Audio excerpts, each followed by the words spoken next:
ఏవండి చాలా రోజులైందండి మనం బయటికి వెళ్ళి, ఈ రోజున బయటికి వెళ్దాం. వెళ్దామే.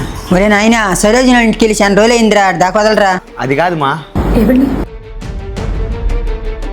సరే మమ్మీ, తీసుకెళ్తాలే. సరే నాయన. చాలా రోజుల నుంచి డబ్బులు దాచిపెట్టి ఈయనకు ఒక మంచి రింగ్ కొన్నాను. ఇది ఆయన చేతికి చాలా బాగుంటుంది. ఒకసారి మీ చేయిలా ఇవ్వండి. ఈ రింగ్ మీ చేతికి చాలా బాగుంటుందండి. చాలా బాగుంది, సూపర్. మమ్మీ నా కాలేజ్ ఫీజు మమ్మీ. కాలేజ్ ఫీజా? నన్ను అడతావేంది పద. నన్ను కాలేజీ ఫీజు అడతావేంది? ఓడు ఇంటి యజమాని, వాడిని అడుగు. అన్నయ్య కాలేజ్ ఫీజు అన్నయ్య. ఈ ఎగ్జామ్ క్లియర్ చేస్తే నా చదువంతా అయిపోయినట్టే. ఇప్పటికే డేట్ డిలే అయిపోతుంది అన్నయ్య. గాయి నువ్వేం భయపడకు, రేపు ఖచ్చితంగా ఆయన నీ ఎగ్జామ్ ఫీజు కట్టేస్తాడు. చాలా థ్యాంక్స్ వదినమ్మా.